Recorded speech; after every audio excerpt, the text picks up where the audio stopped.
Greetings from Panama.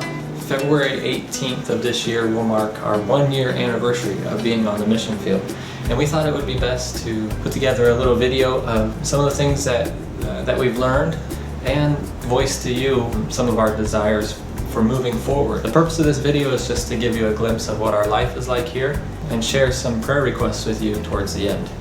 We feel that our lives in Panama are lived in a literal pressure cooker, not just because of the heat that we face here, but because of the challenges that we face in the ministry, family challenges, cultural challenges, just really learning how to survive in Panama. And all these things build on our lives, and through it all, God is showing us some of the things that we need to change and how we need to grow. We often talk to people here in Panama and in our supporting churches and some of our friends about all the different hats that we wear. We have the local church ministry hat, and I wear a pastor hat, a missionary hat. At home we wear a husband and wife hat, mom and dad. And then there's also the resident hat that we wear here in Panama as a foreigner, just trying to make it in a foreign culture.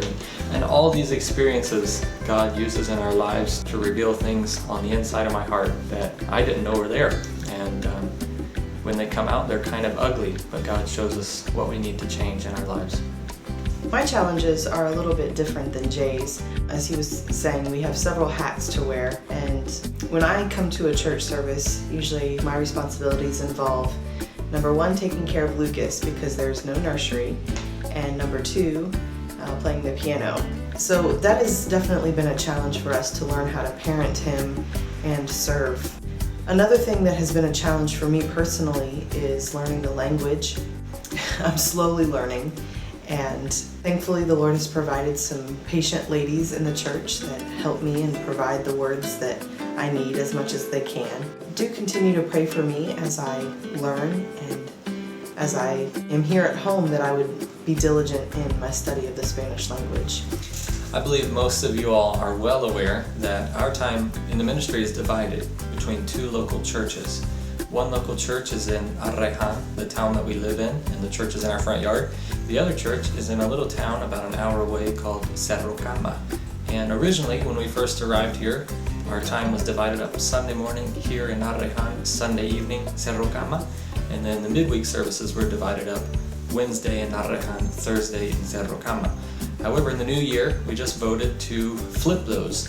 So on Sunday morning, we're now traveling to Sherwood and having a service, and then Sunday evening here in Arrejan, and then we have our midweek service as well. The change in the service time has really just made it much easier on our family to do our traveling on Sunday morning in the morning, and in the evening we're close to home, and that's easier for Hannah with Lucas, but also as we await Nicholas, who will be born, Lord willing, in March. In the new year, we also voted to change the names of our churches. Formerly they were Independent Baptist Church of Arrejan, Sherwood. However, we received some suggestions, and in the new year, Arrejan took the name of Iglesia Bautista Nuevo Nacimiento, which means New Birth Baptist Church. And Sherwood took the name of Iglesia Bautista Fuente de Luz, Source of Light Baptist Church. So we're excited that this is a new step in moving forward, and it's kind of a new era for our people. The Lord is really working in the lives of our folks through the teaching of His Word. We're excited to see some growth, and people are receiving the Word and asking questions. I'm excited about our midweek Bible studies when we have a lot of discussion and question and answer. Some big questions have come up, and I'm thankful to see people thinking and conversing about these topics. So just pray that our churches will grow, not only in number, but more importantly, that they'll grow spiritually as they receive the Word of God.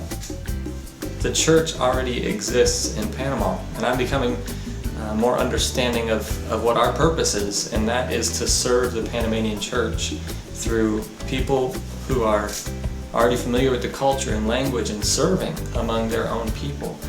And with that, God has brought many friendships and connections that I'm really excited about. One of these connections is through a course that I'm taking called Curso 222, which means it's course 222, based in 2 Timothy 2:2. And what it is a seminary level Theological Bible Institute is completely online, completely free, taking place throughout all of Latin America. And the privilege for me is that I get to learn alongside Panamanian brethren as a student.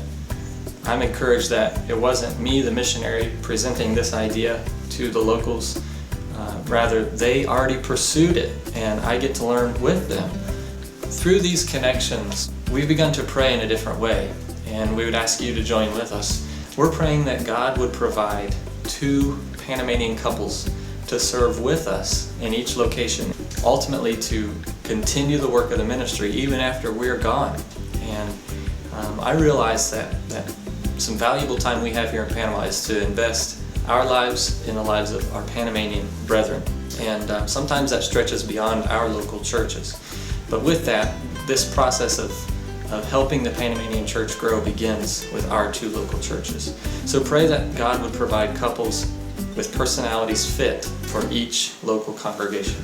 We thank you from the bottom of our hearts for your partnership with us as we serve here in Panama, and we thank you for your support and most of all for your prayer as you, wherever you are laboring with us through prayer and your partnership in the gospel. Thank you.